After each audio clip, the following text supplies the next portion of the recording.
এই আসন্ন শারদীয় দুর্গাপূজা উৎসব আয়োজন উপলক্ষে সুলাদানা ইউনিয়নের হিন্দু সম্প্রদায়ের সাথে বাংলাদেশ জাতীয়তাবাদী দল পাইকগাছা উপজেলা শাখা ও অঙ্গ সহযোগী সংগঠনের নেতৃবৃন্দের আজকের এই মত বিনিময় সভায় আপনারা যারা উপস্থিত হয়েছেন আপনাদেরকে ধন্যবাদ জ্ঞাপন করছি।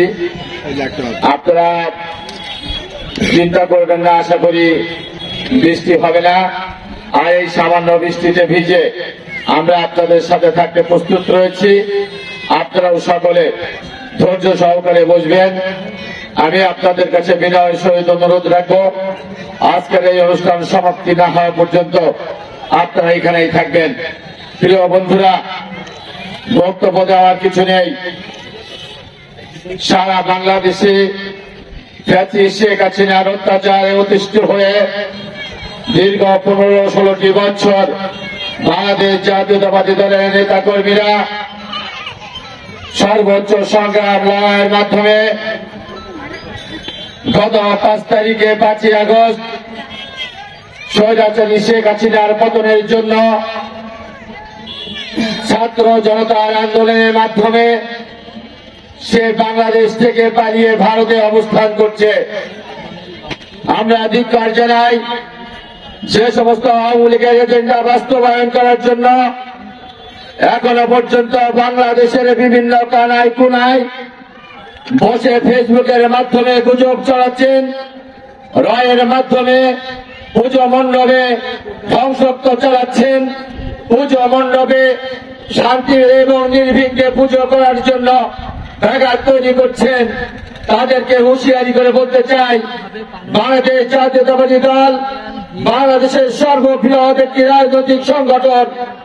এই সংগঠন দীর্ঘ 15 বছর রক্তাক্ত অবস্থায় যদি রাজপথে থেকে আপনার এই শেখ হাসিনার বিরুদ্ধে আন্দোলন করে বাংলাদেশের মাটি থেকে উৎখাত করতে পারে, তারা গুটি কয়েক ষড়যন্ত্রকারী যারা সনাতন ধর্ম অবলম্বীদের পূজায় ডিস্টার্ব করতে চায়, পূজা বন্ধ করতে চায়, সেই সমস্ত রায় এবং আওয়ামী লীগের এজেন্ডাদেরকে বলতে চাই, বাংলাদেশের মাটিতে আপনাদের ঠাঁই হবে না।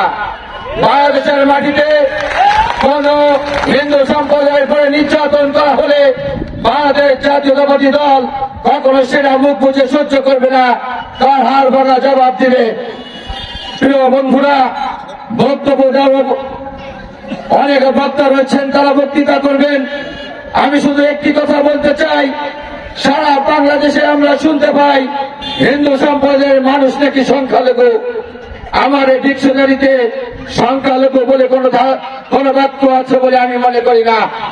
কারণ এই বাংলাদেশে 16-17 কোটি যে মানুষ রয়েছে, তাদের ভিতরে আমি যেমন বাংলাদেশের আমার মা 10 মাস 10 দিন গর্ভধারণ করে অতি কষ্ট সহ্য করে বাংলাদেশের এই আলো বাতাস দেখেছে পৃথিবীর, ঠিক আপনার মাও একইভাবে 10 মাস 10 দিন আপনাকে গর্ভধারণ করে আপনাকে এই পৃথিবীর আলো বাতাস দেখিয়েছে। এই আলো বাতাস এবং মাটির প্রতি আমার যেমন অধিকার রয়েছে, এই হিন্দু সম্প্রদায়ের মানুষের ঠিক তেমনি ভাবে অধিকার রয়েছে। প্রিয় বন্ধুরা, আমার হিন্দু ভাইয়ের গায়ে যে রক্ত প্রবাহিত হয়, ওই রক্তটি যদি কোনো কারণে কেটে মাটিতে পড়ে তখন লাল রক্তে রঞ্জিত হয়ে যায়। ঠিক একইভাবে যখন এই মাটিতে আওয়ামী লীগ সন্ত্রাসী এই আক্তারুজ্জামান বাবুর নির্দেশে, মান্নান গাজীর নির্দেশে আমাকে নির্মমভাবে আঘাত করা হয়েছিল, 37টি হিন্দু আমার বুক পেতে দিয়ে আমাকে রক্ষা করার চেষ্টা করেছিল, আমি সারা জীবন তাদেরকে কৃতজ্ঞতার সহিত স্মরণ করি। প্রিয় বন্ধুরা, আজকে দেখুন আমার মাথায় 32টি সেলাই রয়েছে। আমি অসুস্থ অবস্থায় আমি বাংলাদেশ জাতীয়তাবাদী দল বাংলাদেশের বহুতান্ত্রিক গণতন্ত্রের প্রবক্তা, আমার প্রিয় রাজনৈতিক নেতা, যার আদর্শ বুকে লালন করে আজকে দিন পর্যন্ত মৃত্যুকে লালন করে আমি বাংলাদেশ জাতীয়তাবাদী দল করি এবং আমার মৃত্যুর আগ পর্যন্ত আমি বাংলাদেশ জাতীয়তাবাদী দলে করে বাংলাদেশ জাতীয়তাবাদী দলের পতাকা দলে আমার মৃত্যু হোক, এটাই আমার মহান সৃষ্টিকর্তার কাছে সর্বপ্রিয় কথা।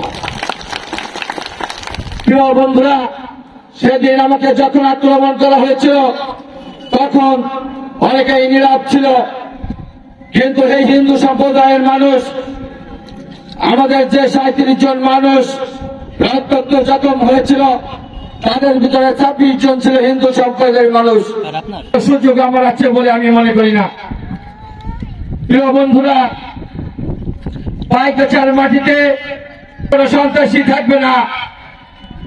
পাইকগাছার মাটিতে আওয়ামী লীগ নয়, আওয়ামী লীগের পাইকগাছাকে অতিষ্ঠ করতে চায়। যারা পাইকগাছার মাটিতে দাঁড়িয়ে দুর্গা উৎসব বেঘাত করতে চায় তাদেরকে স্পষ্ট ভাষায় বলতে চাই,